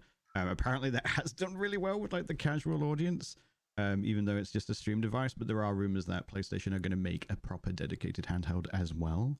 So it'll be interesting to see how they compete and what innovations that leads to with them all fighting against each other. It's fucking Sony. They've made their own VR headsets. You know, they make TVs and like.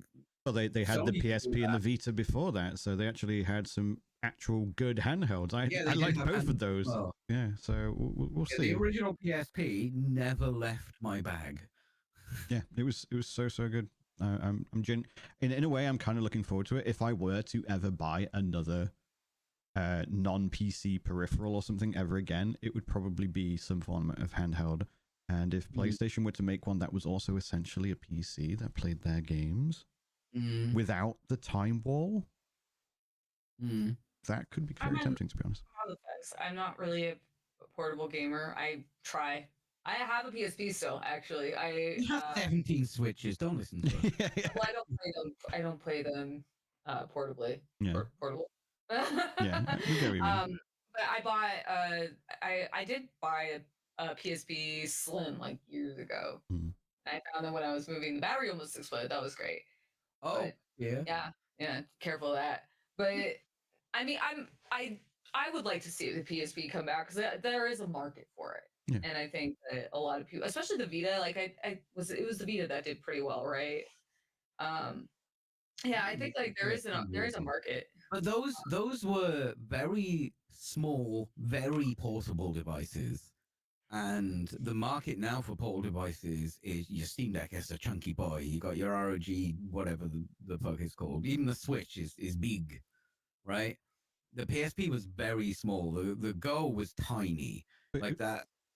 If you look back to all mobile devices back then, everything was trying to be small. Mobile phones got to like literally the size at one point. Do you remember like the Nokias? Yeah. They got like epoxy laptops. It was all about making everything small. What I'm saying is those were truly portable. A handheld PC device is a chunky, thick boy. That doesn't go in your pocket. That needs a larger bag to go in. You can't even put that in a sling bag. Do you know what I'm saying? Well, but that's what I think is what changed things. I think manufacturers realize is that most people are prepared to take a bag with them nowadays, and that way they can go bigger.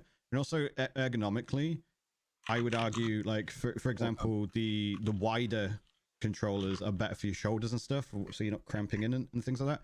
So you could argue that is better comfort because it is a wee bit bigger, and obviously that gives you more screen space and stuff like that. And I genuinely think just hardware manufacturers were like, wait, most people have bags, and they're actually very content with just lobbing something into the big compartment of the bag. About a device that can fit in a larger pocket, a jean pocket, and just whip it out, and you've got like the PSP was not as powerful as the PlayStation 2, was it? It like you look at the graphics and the power it had, 30 frames a second. much smaller. I don't know what the resolution was, but it was much smaller than what the PlayStation was putting out. But that didn't matter because it was always there. It was always there. I know we've got phones now, so maybe that just takes the market for that. I would say so, yeah. I don't play games on my phone. It's horrible. Mm. That's not a gaming device for me. I mean, Yeah. it is for a lot of people. It's a huge market, but for me, it isn't. Yeah, Speaking as a gamer, I do think that plays a large part into it as well now, because phones are so powerful nowadays. They are essentially, for, as you mentioned, a lot of people, gaming devices. Like there's dedicated peripherals that convert them into a handheld device, like the Razer Backbone and whatever other branded versions of that thing that exist are. My controller, as I mentioned earlier, my new controller, it literally has a slot where you can put a phone holder into it. oh yeah, So then I can just whack the phone on top. I don't have the phone holder because I didn't give a fuck. yeah, that is still bigger than a PSP setup. Like that is. Yeah, but I probably have a bag on me, you know what I mean? Stuff like that. Fascinating to me. Yeah. Fascinating that's they're getting bigger and chunkier, and then we get into laptop wars again. Yeah, I mean, even again, phones as well though. Even phones are getting bigger. Like I've got a foldable. I know. I have to use the thing on my. I had to take off my pop socket, and now I can't reach the side of my phone. Yeah. I have to do the screen minimize thing so I can reach the button. Yeah, I've got a little diddy hand, so thankfully when this is in folded mode, it's actually slightly thinner than a regular chocolate bar phone. So that helps quite a bit. Chocolate bar. Chocolate. But yeah, sorry, Wait, you're pulling a silly face. No, there was a chocolate bar phone. No, Am I so crazy? the actual like form Dimension. factor is referred to as a chocolate bar because it looks like a chocolate. It's quite. Is there a chocolate phone? As opposed to something that opens up like mine. But wait, the real question is a chocolate phone? I imagine that would melt profoundly quickly. But Chocolate teapot, mate. moving on, there has been actually we'll jump to Pulp because technically I'm still playing it, so I can talk about it next week. But you've been playing Split Fiction. I beat Split Fiction. You've beaten Split Fiction. Yes. Kevin and I were, my husband and I were playing it on stream. We did couch co-op, so he was sitting right next to me the whole time. So all the praise that game has been receiving, worth it. Mhm. It is such a joy. Like I can't tell you how many times I died laughing. I've I don't only really want, seen like, two notable criticisms about it, and even then they've been very timid, and that was apparently the what were characters the and the writing. criticisms? Because if I'm going to be honest, I didn't keep up with any of the news. The only thing I knew was that it was the same creators who worked on It Takes Two, and I didn't actually beat It Takes Two. We got pretty far. I think we got stuck on a boss, and then we were like, fuck it. And That's then very different to It Takes Two. Wow. Very different. One of the things, like, I don't want to spoil anything because the game is still fairly new. But I do appreciate that the creators definitely showed a lot of homage to a lot of their influence. Like, you had characters that dressed. I did laugh 10 minutes straight about a rainbow farting pig. That is very true. That happened. But like, there was a lot. I feel like there was a lot of homage to what their influences were. Like, one of the Easter eggs I missed, which I was a little bit like, oh well, what happened? It happens when you stream, and I'm also playing with other people because you're going at each other's pace. But we missed. There's a Dark Souls reference where you could sit down at a bonfire. I was like, that's cute. But if anything, I would argue. I've seen one of the criticisms I've seen was that the cyberpunk sci-fi levels were done a little bit better than the fantasy. I kind of disagree with that. I think both were done fairly well. Yeah, If there's one criticism there. I would, if there is one criticism I would have with the game is some of the levels kind of drag out a bit, and I don't know how it was It Takes Two, but when there were a couple of the levels where I started going like, are we close to the end? Right. And that's probably not the best kind of response you want to have. Yeah. And I know I didn't have any issues with it, like bug wise. I think like one time clipped through the floor, but it was kind of like more user error. I was moving the floor and Kev went too fast and he got stuck in between them. Right. But he had I remember, but we did fight a boss fight where his one of his controls wasn't very responsive and we were stuck on the same air. So like you I don't want, again, I'm not gonna spoil what it was because it is like way later in the game, but my character was, I'm supposed to dodge these like all these projectiles that were happening while I was waiting for him to line up, like get the like do whatever he needed to, like because even though it was split screen, like I'm so focused on my screen, I'm not seeing anything he was doing Yeah. because it's there's so much action going on. But Yeah, well, the content I've been watching about it, like I don't think I've seen co-op games with quite that much action going on. there's a lot going on, and There's a lot. I think It's not like they've gone, oh, you do the thing, and then you just fuck around here. yeah, no, there was a lot where we had to time up.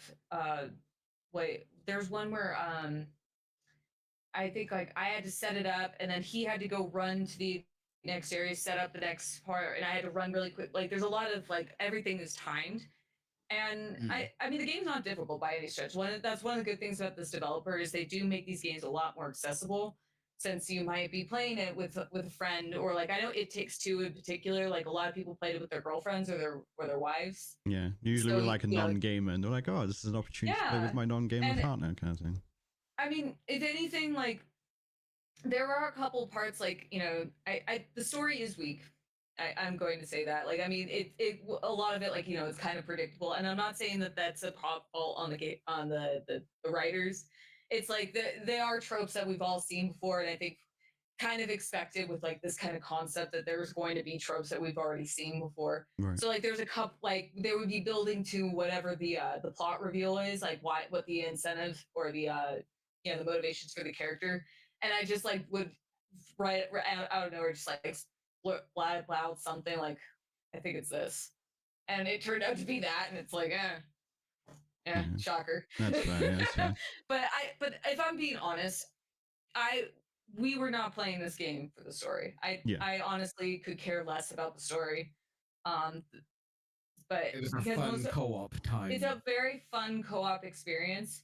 And I like outside of the point, like the couple of the levels might drag a little bit. I have no complaints. There was the end though. I'm not spoiling anything Apparently about the the end, end's but supposed there to be is super good. okay. I'm not gonna spoil anything. Okay. I'm not gonna spoil anything because I don't know if anyone wants to play this game. Yeah, I do eventually. There was I a part in the end because like when they call it split fiction, they really like lean into it, and there would be parts where like you can kind of cut through the Genres. vertical line. Oh, okay. Yeah, no, you could cut through, and you're like it. So, like it seems like even though throughout the whole game you have like, you know, your vertical split screen, they kind of opened it up so you have full range of the map, but you can cut through. But there's still like both sides are different, Right. and you can cut through both fiction. That's what I mean. Like that's probably the most like spoiler thing I'll say. Right. But like they really take advantage of the technology, and we played it on PS5. Anytime I feel like a game, you know, until I get a new PC, I'm gonna, you know, with more modern games, I tend to feel more comfortable with my PS5. But but despite there's so much going on the screen, and especially at the end when it culminates, no bugs, no crashes, nothing. It ran so well. Like I said, the only bug we kind of came across was Kev had some issue with some controls that wasn't really responsive, and it was causing some frustration. I never see him get frustrated, and he did. Because I'm sitting there like I have no idea what he's doing. I'm like, I can't do anything. I'm just dodging circles. So like I'm panicking because I'm like tired of dodging the same things over and over again. And he was getting frustrated because his controls weren't responsive. So we had that, and just like one like that was user error, but like shockingly, like it's very well made. That you would, with how much is going on, like everything works very well. That's the thing with HAZELIGHT as well. When they make these games, I imagine it's going to be no different, or if anything, exacerbated with this game, where other developers go, how the fuck did they do that, especially in X amount of time kind of thing? Because it is literally like 20 different games and genres put into one game. You could tell they had fun with this game. Like they were putting in all these different ideas, and all of their influences were worn on their sleeve. Like you can tell, like there's a whole sci-fi level where your characters literally look like Mega Man. Like the armor is it's straight up Mega Man. Yeah. And there's so many different like gameplay elements where it's like, oh, is it a lightsaber? No, it's like it's a laser katana. It's like, right. like there's a legally lot of distinct fun laser katana. yeah, like there's like some of the fantasy sections, like you had shape shifting, or it's like little How You Train Your Dragon. Like there were so many great little, like it's so much influence from so many different popular IPs, and they wore it on their sleeve. So like it was kind of great because as a fan of like sci-fi and fantasy, you could be like, oh, I know what that is. Yeah. So it's a great game. It really is. With that kind of game, you're not just trying to not pander. That's the wrong word, but you're trying to entertain. No, there's a difference between pandering. Completely different people at once at the same time who might be in different depths of video game hell. I mean, they're going to be at different levels of video, and they might remember certain things in different games and stuff like that. The way so throwing stuff at you is going to be. But there's a lot going on. There's so many different influences going in with it present within the game, and maybe other people will have a different impression than I did. I feel like it's very different than like, you go. Like you have things like Big Bang Theory, where it's like they just throw terminology at you, and it's like, hey, I know that thing. Whereas in comparison to that, like he said the thing. But it's like there's like the first time you go, there's this whole section with like trolls, and it's like you can take. It's actually on the screen right now.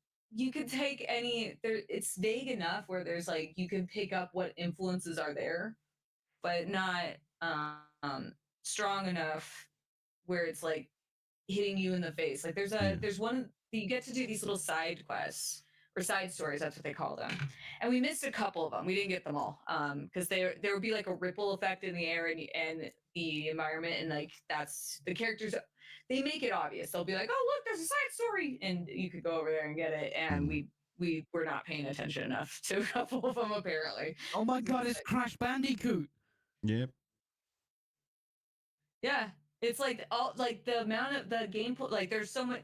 There's side scroller sections. There's shooters. There's so much influence in here, and like that. And like Peachy just said, it's Crash Bandicoot, but it's not Crash. Like they're not hitting you over the head with it. It's just the gameplay looks very similar to. It's very clearly Crash Bandicoot, but they haven't just gone as Crash Bandicoot. Yeah, they're not telling you it's Crash Bandicoot. They're not taking the characters or anything like that. So that's like that, and that's what I appreciate about it, is that you could clearly tell they had a lot of fun with it, and as gamers ourselves, we could pick up the influences ourselves and then go like, oh, that's actually really cool. Yeah, I mean, like I mentioned earlier, the only two criticisms I heard were that the characters were kind of like not everyone.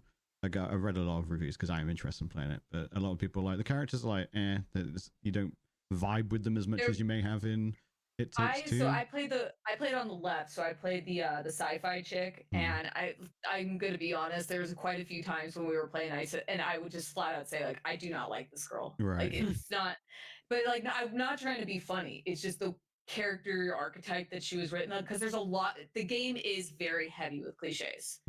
Like, and that you can find that, you look at that as a positive, or that could be a negative for some people. And one of the biggest cliches is the antisocial character, like maybe too edgy, and like we're not going to be friends. Apparently they're both based on his daughters as well, Joseph Harris' daughters. Oh, that's great. So. That's great. No, like I mean, but like that's something you could pull from it. And like I said, like there's like, it's not even spoilers, like they're gonna like make references to things, and then you're like, and you picking up that, oh, this is kind of like a predictable story, because it is. You'll pick up like, oh, her motivation, it might be X or Z, like, and unfortunately, like we pretty much guessed the story while we were playing it, so that's what I mean. Like story wise, it is very weak in that regard. Like Yeah. you're not going to go into expecting to be like have your mind blown by it. But it's all overshadowed by how good the gameplay is, basically. Is what I've been reading the game pretty much it across the board. plays so well, and then the way these games are set up, they make that all the controls are very easily like they transfer over well enough. Like you have there's one section that I was a little bit annoyed by where because not too long ago I just played through Shadow of the Colossus again, and as wonderful as that game is, man, does your finger hurt at the end from yeah 100%. I just played it in 2 streams. I forgot how short that game is. And the last boss, or the last Colossi, where I'm like, my finger hurts so bad, dude. This is driving me nuts. So we went into it, and it's one of these fantasy sections where you get dragons. So it was funny because Kev would get pretty upset that I would get in his eyes, I got the more fun powers. Like my dragon could fly, his couldn't. Right. And I would be and so there's a section where you had to hold down R2 a lot to initiate the dragon's power, or so in my case, the flying. And no, that wasn't the one. It was like some sort of spirit creature. I don't remember what it was. It was something like that. But I had to hold down R2 or L2, and I'm like, my God, this is just like Shadow of the Colossus all over again. My finger hurts. Yeah. That's the problem with a co-op game like that is it has to be fun for both. Someone might always feel like they're missing out on things. I played a game with it was underwater game. There were sharks, but one of the characters was getting like visions and crazy shit was happening to them. Yeah. And I had the character that would just was there and had to listen that's to the it. case with this one. Like, so for example, Everyone gets to have some agency. Yeah, the first they do make. I feel like they do balance it out. Like, for example, the first sci-fi section, it reminds me a lot of Ghost Runner, the way it's set up. But my character had like a laser katana, and she could shift gravity, which was really cool. I didn't like it though personally, because when cameras shift around too much, I get really dizzy. So for me as a player, I was not very fond of that section because they kept going like, and I'm like, oh my God, can it not? Right. And so I would be like running on the ceiling, and Kev would be down on the ground, and then it was kind of cool because it would cross over, and like he would be able to walk straight, but because I was up on the ceiling, there was a gap, I would have to jump. So there was some cool stuff like that. But he had I think a gravity whip or something. So with some of the fights, like I would have to set him up, and then he would be able to throw whatever the item or whatever the projectile was. Or there was one where I could hack, and that he had a magnet. And so I feel like they do balance it out. I think it was more just like he had hit with the dragons. Like mine could fly and it had projectiles, but his was able to charge like a battering ram. Right. So he would constantly be like running ahead of me, and I'm like, God damn it. Yeah. So it was less the case of it wasn't a boring thing. It was just he preferred flying. I don't think so. It was very big on like integrating what your unique abilities were for that section. For that, like yours were they worked together. They crossed over a lot. So they really wanted you to try to work together. There's no way you could play this game solo. Right. I mean, they don't want you to. Brian can, because he's got 2 PCs. He's going to do last. That's true. You could play by yourself. Yeah, I'm actually going to see. It is a game that I want to play. And words. It's a game I absolutely want to play. I did play It Takes Two with Joliet 4, and had a lot of good fun with that. And I'm just a HAZELIGHT fan. I've played all the games apart from A Way Out, which I initially intended on playing with another friend, but it never happened. Oh yeah, there was a really great A Way Out reference in it. There's a little Easter egg where like you're in. A Way Out exists, and it's not hateful. We didn't get very far in A Way Out. Good? I mean, most people I know enjoyed it. I mean, like all of their games have been very well received. It existed. I didn't hate my time with it, but it wasn't good. I'm trying to remember where I left I'm not off. gonna with play it We were at the again. farmhouse, and we didn't get very far. That's a good question. But there was Pulp. but even though I didn't play that much of a way out, there was like one little section where the two names of the characters got yelled out. I was like, I know that one. That's cool. Would you play it again as the other character? Yeah. Yeah. I'd have to go back a second, like give myself time, like a break, because it would be a lot of the like if you're like an achievement hunter, a lot of and we only got like three or four, Right. and there's like 21. I was like, my God, we're terrible at this. But a lot of them were unique unique things you had to do, like like for example, like I had to feed the dragon at one point, and it was like, but it was completely optional. There was nothing driving you to go make the dragon eat Real achievements rather than you turned on your Xbox. Yeah. It's like Actual achievement hunter stuff. I think the only achievement that was the only two are like getting all the side stories, which is Achievo, and then you had to beating the game. Yeah. But aside from that, like every other one we got, which wasn't very many, were all complete accidents. Oh. Like I think I had one where like I was hacking into a little cart, and it had a elongating rod that I could use. It was like a taser or something like that, and I just turned.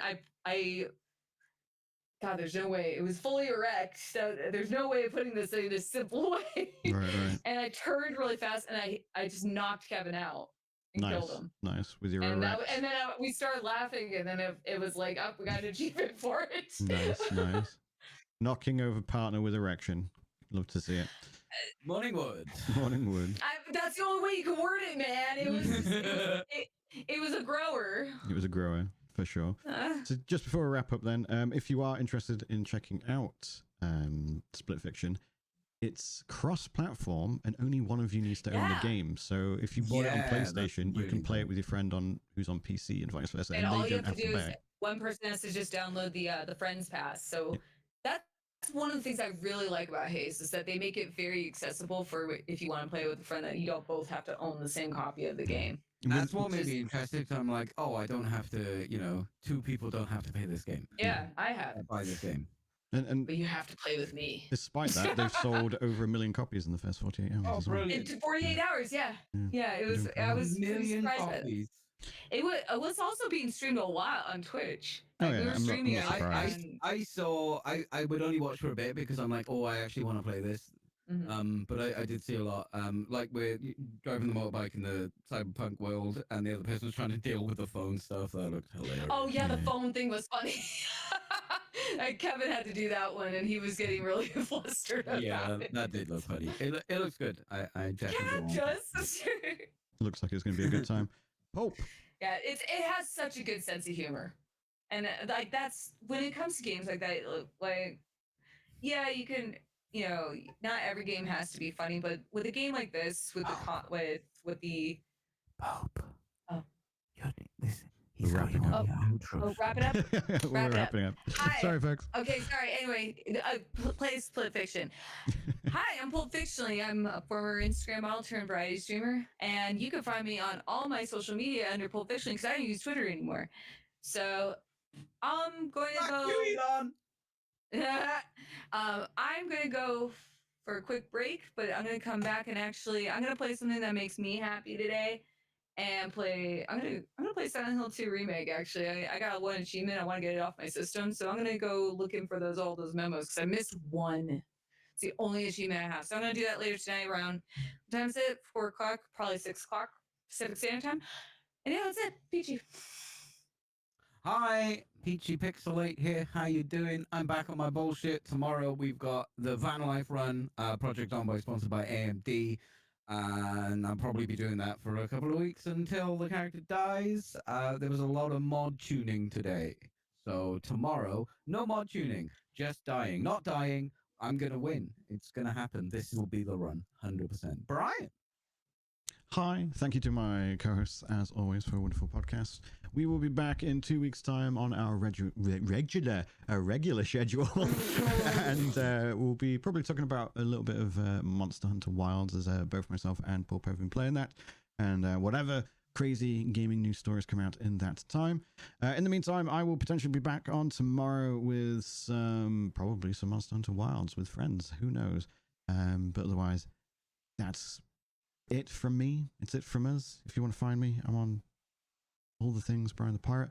But otherwise, thank you all very much for watching. Farewell! We'll remember you. I won't. You won't. Bye!